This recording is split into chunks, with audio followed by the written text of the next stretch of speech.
Paki-explain nga po yung mga bagong mga paraan ng pagsasaka na ating kumbaga ina-apply ngayon na dati hindi, Mm. engineer. Engineer Ah, Gillian? hello ma'am. Yes. Yes, Okay po. go ahead, sir. Ayan po, naririnig na namin kayo. Sige Okay po. po, ma'am. Alam niyo po kasi para, mapabilis po natin o mapadami natin yung ating ani, kailangan ang number one po kasi target natin dyan, ma'am, is mapataas yung cropping intensity at saka yung yield. Ano po? Ang nakita po natin kasi na problema nung una, kaya mababa po yung ating cropping intensity dahil yung timetable ng pagtatanim natin, sinusundan pa rin natin yung kultura nila. Di ba nakasanayan po nilang magtanim kapag tag-ulan? Ano po? Pag tag-ulan naman po, nandiyan naman po yung mga bagyo, di ba? Kaya nasisira rin yung pananim nila. So, kailangan natin pong ilipat yung cropping calendar. So, ang naging target po ng NIA is double dry cropping. Pero, minsan kasi mahirap mo basta palitan yung sistema ng farmers dahil kultura po nila ang pagsasaka eh. So, Oo. anyway, nagtagumpay naman po yung NIA, nailipat po natin yung cropping calendar nila.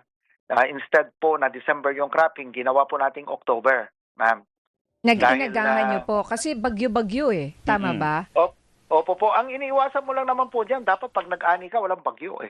So, ang ginawa namin po, dati kasi December sila nagpapatanim. Pag December, medyo matagal nang walang ulan diyan, kaya yung mga palayan natin, may mga cracks na nga eh. Kaya pag nag-release ka ngayon ng tubig para sa land soaking na tinatawag, ang laki ng nawawalang tubig sa dam, halos 1/3 kaagad ang mauubos mo. Sa Pantabangan na lang po, 5 probinsya yan eh. So isipin nyo po yan, di ba? Ang luwang yan. So, nang inilipat po namin ng October, kung bakit naman October, para mag-ani siya ng February. Pag February naman po, walang bagyo, wala nang ulan dyan eh. So okay lamang po yan. So, at ang kagandahan pa po, pag October yung planting natin, nag-uulan pa. So hindi natin kailangan ng mag-release ng tubig sa ating dam. Bagkos nag-iipon pa tayo ng ating dam, nakakapagtanim pa tayo. Yan po yung advantage, ano? And then quick turnaround tayo naman ng March para naman ani ulit sila ng July.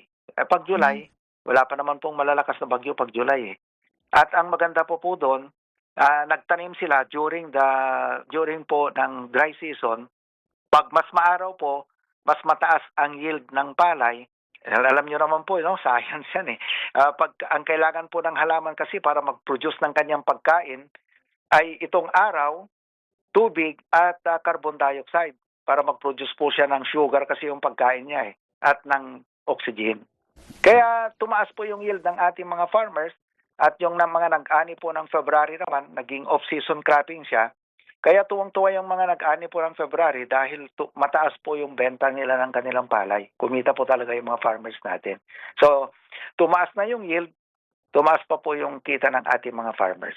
Ayun. Ayun. Engineer, balikan ko lamang po yung water level po sa ating pong mga dam, particular po dyan sa Pantabangan, Region 3, sa Magat po, Region 2. Ang Pantabangan, correct me if I'm wrong, Engineer, 216 meters ang normal na level. Pero ngayon po ay nasa 188.37. Ang Magat po, 193. Sa ngayon po ay 182.76. Hindi naman malayo pa, pero stable pa po ito. Pwede, okay pa po tayo dito. Yes sir, gaya po ng binabanggit ko, dati-rati, nung unang mas mababa pa nung una at nakakaisang cropping pa lang sana kami diyan sa Pantabangan. Mhm. Pero ngayon, nakadalawang cropping na kami, isipin nyo yan pa rin ang level ng ating dam. At sapat pa po para sa ating patubig. Again, kasi ang nangyari po rito, yung unang cropping, hindi ho kami gumamit ng tubig para mag-land soaking. Dahil October, maulan, instead na gumamit kami ng tubig, nag-iipon pa kami na ngayon ng tubig. Kaya po, nung sumapit po yung second cropping natin, mataas pa po kumbaga yung tubig ng ating dam. At isipin po ninyo, pag kaya nag-release tayo ng tubig, magtatag-ulan na po at madadagdagan yung ang ating tubig. Tsaka ngayon po, mas malakas po yung inflow kesa yung outflow ng ating dam. Kaya tataas po yung level ng ating tubig. So wala pong maapektuhang pag-aani ng ating pong mga magsasaka, dire-diretso lang po iyan for our food security. Tama po, dito po sa ating malalaking dam, ano po. Pero of course, iba naman po yung San Roque at saka yung Angat.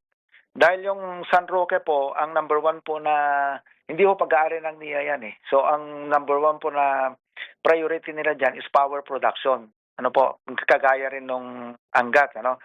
Yung Angat, power po siya eh. Napukor na, ang may-ari po ng dam na yan is Napukor, ano. So, power production siya, pero pag-release po niya ng tubig, pupunta po sa Ipo Dam, na pinanggagalingan naman ng, hindi ako nagkakamali, around 90% yata ng konsumo natin ng tubig sa Metro Manila, diyan galing, ano po.